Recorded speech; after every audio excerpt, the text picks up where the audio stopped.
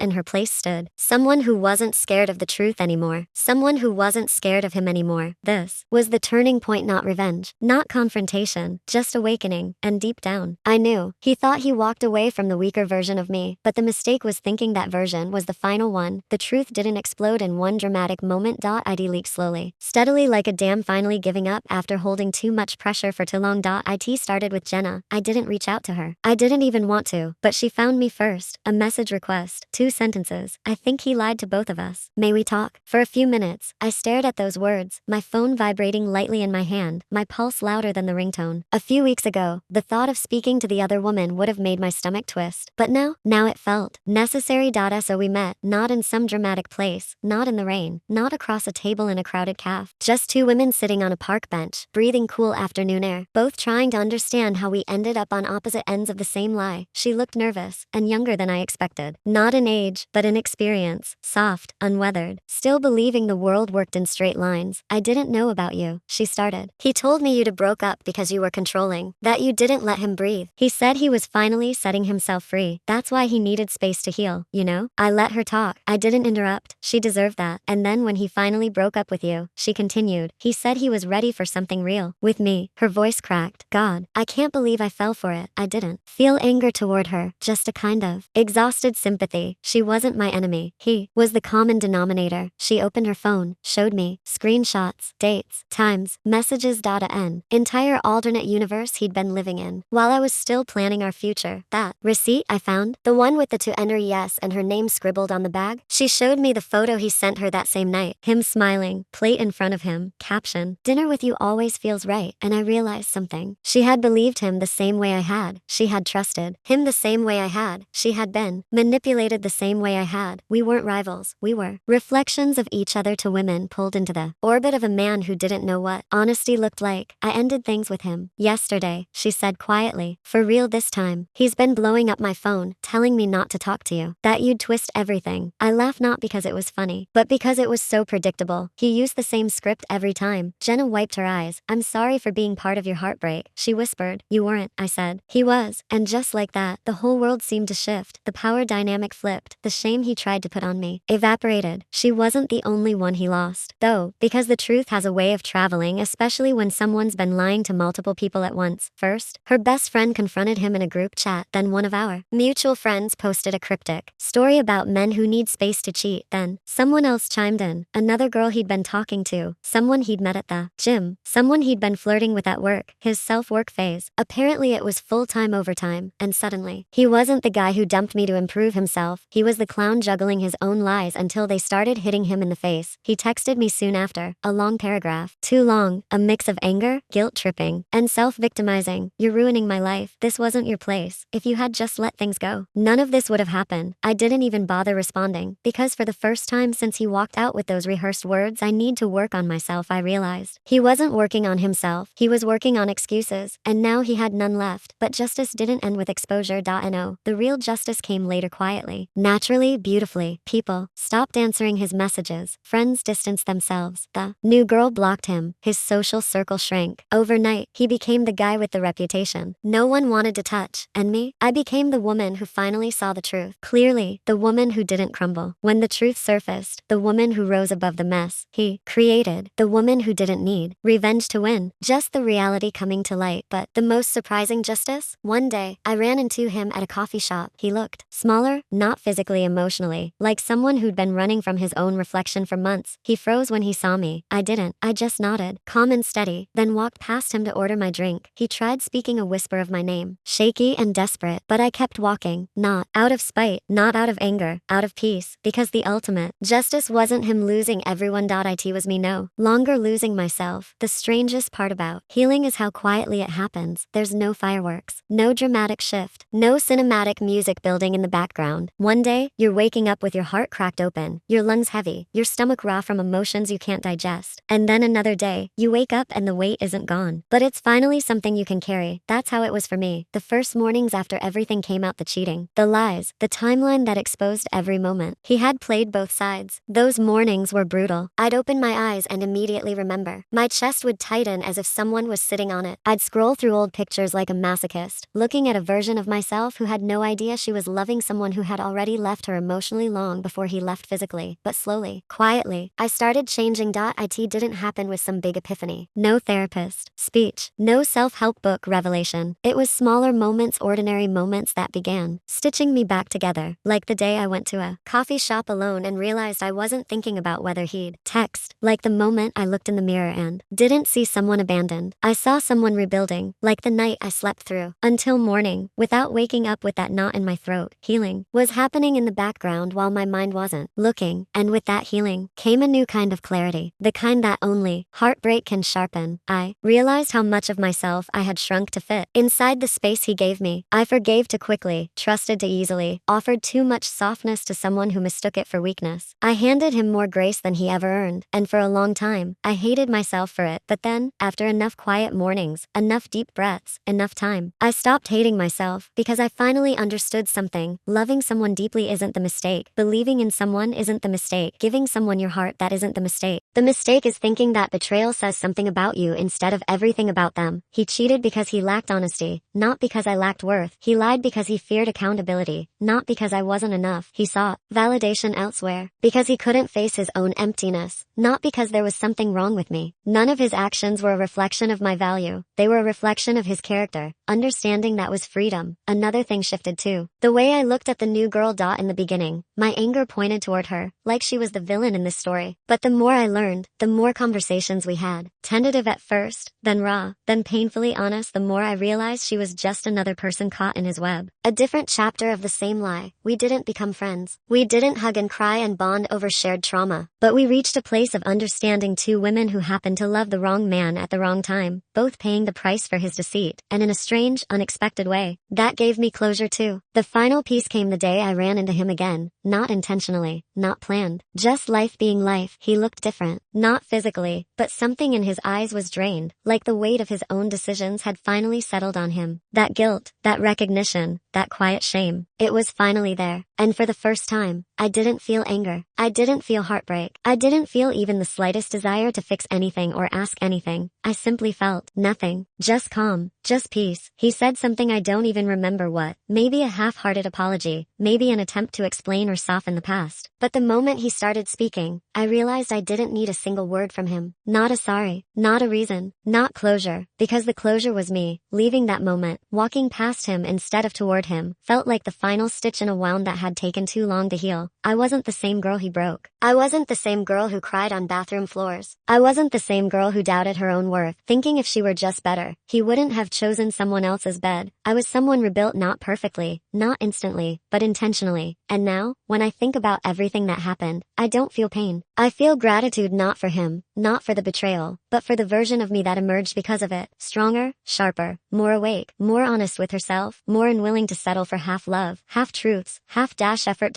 So when people say heartbreak destroys you, I don't fully agree. Yes, it breaks you, but what you do with those broken pieces, that's where the real story is. And mine? I built something better, something real, something whole. I built myself.